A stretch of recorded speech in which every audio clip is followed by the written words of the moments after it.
हरे कृष्ण राधे राधे। दो भाई थे और दोनों के स्वभाव में अंतर था। बड़ा भाई साधु से भी और भगवान के भजन में रुचि रखने वाला था। दान पुण्य भी करता था, सरल हृदय था, इसलिए कभी कभी नकली साधुओं से ठगा भी जाता था। छोटा भाई अच्छे स्वभाव का था, परंतु व्यापारी मस्तिष्क का था।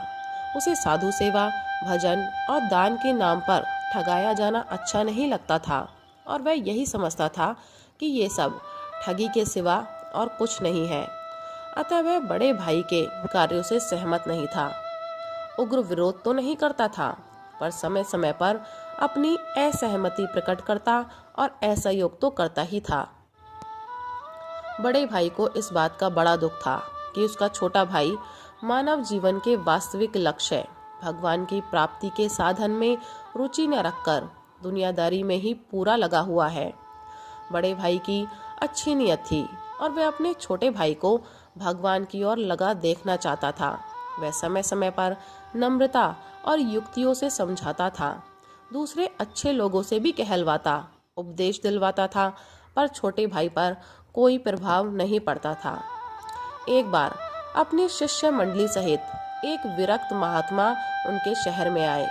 बड़ा भाई साधु से भी था ही, वह महात्मा की सेवा में उन्हें एक दिन भिक्षा कराने की इच्छा से निमंत्रण देने पहुंचा। वहां बात ही बात में उसने अपने छोटे भाई की स्थिति बतलाई।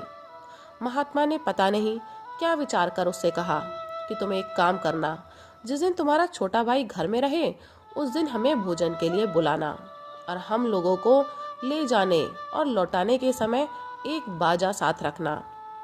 तुम्हारा छोटा भाई जो करे उसे करने देना, शेष सारी व्यवस्था हम कर लेंगे। महात्मा के आज्ञा अनुसार व्यवस्था हो गई। बजते हुए बाजे के साथ महात्मा मंडली सहित आ रहे थे। घर में उस दिन ज्यादा रसोई बनते देखकर और घर के समीप ही बाजे की आवाज सुनकर छोटे भाई को कुछ संदेह हुआ और उसने बड़े भाई से पूछा कि रसोई किस लिए बन रही है और अपने घर की ओर बाजे के साथ कौन आ रहा है। बड़े भाई ने कहा, एक पहुंचे हुए महात्मा अपनी शिष्य मंडली सहित यहाँ पधारे हैं और उन्हें अपने यहाँ भोजन के लिए बाजे गाजे के साथ लाया जा रहा है। महात्मा भी पहुंचने वाले ही हैं।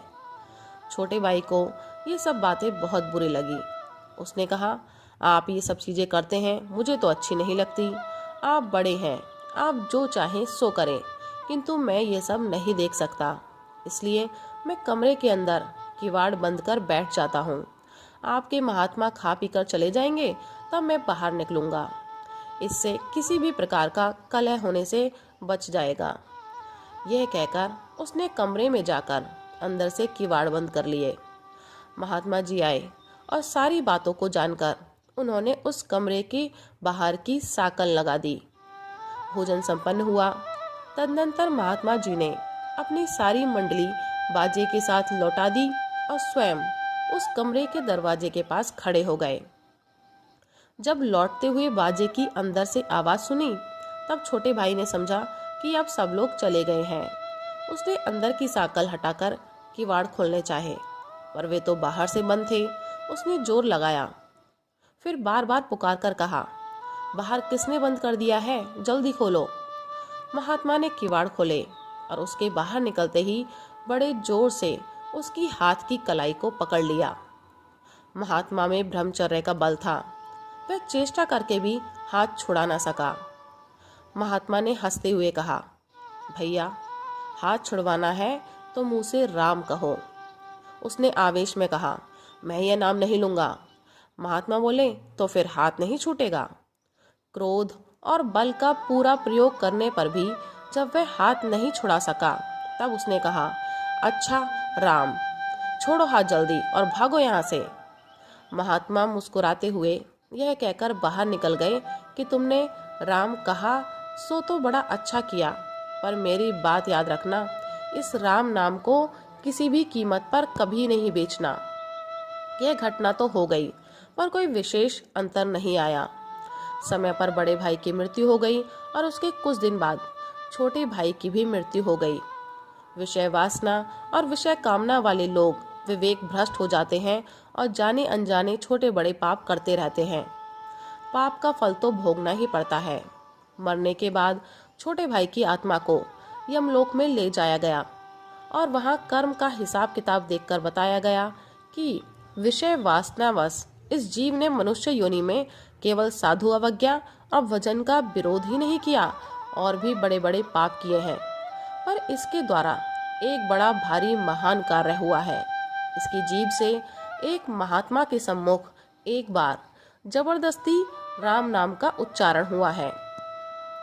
यमराज ने यह सुनकर मन ही मन उस एक बार राम नाम का उच्चारण करने वाले के प्रति श्रद्धा प्रकट की और कहा, इस राम नाम के बदले में जो कुछ चाहो सो ले लो, उसके बाद तुम्हें पापों का फल भोगना पड़ेगा।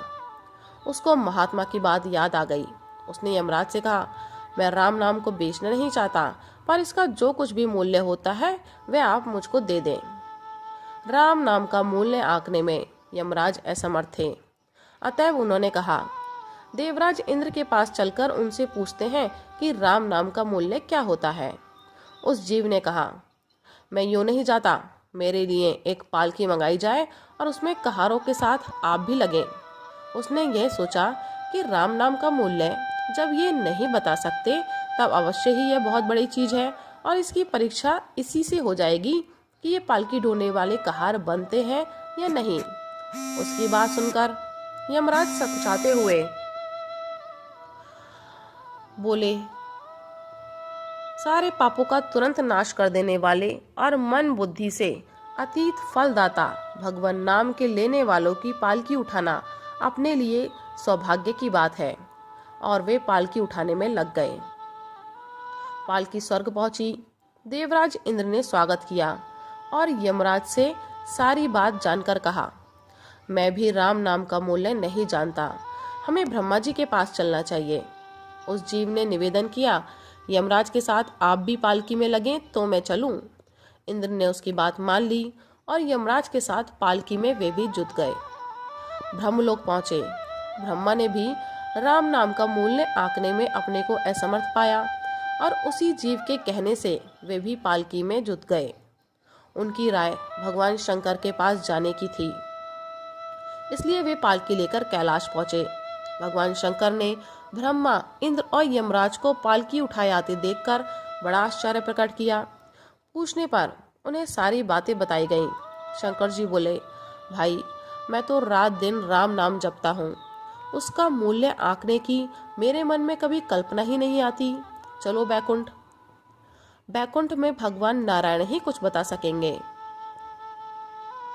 पालकी बैकुंठ पहुंची। चारों महान देवताओं को आते देखकर भगवान विष्णु हंस पड़े और पालकी वहां दिव्य भूमि पर रख दी गई। भगवान ने आदर पूर्वक सबको बैठाया। भगवान विष्णु ने कहा, आप लोग पालकी में बैठे हुए इस महाभाग जीवात्मा को उठाकर मेरी गोदी में बैठा दीजिए। देवताओं ने वैसा ही किया। तदनंतर भगवान विष्णु के पूछने पर भगवान शंकर ने कहा, इसने एक बार परिस्थिति से बाध्य होकर राम नाम लिया था। राम नाम का मूल्य इसने जानना चाहा, पर हम लोगों में से कोई भी राम नाम का मूल्य बताने में अपने को समर्थ नहीं पाया। इसलिए हम लोग इस जीव की इच्छा अनुसार आपकी सेवा में उपस्थित हुए हैं। अब आप ही बताइए कि राम नाम का मूल्य क्या होना चाहिए। भगवान विष्णु ने मुस्कुराते हुए कहा, आप सरीखे महान देव इसकी पालकी लेकर यहाँ तक आए और आप लोगों ने इसे मेरी गोद में बैठाया। अब यह मेरी गोद का नित्य अधिकारी हो गया। राम नाम का पूरे मूल्य तो नहीं बताया जा सकता, पर आप इसी से मूल्य का कुछ अनुमान लगा सकते हैं। आप लोग अब लौट जाइए।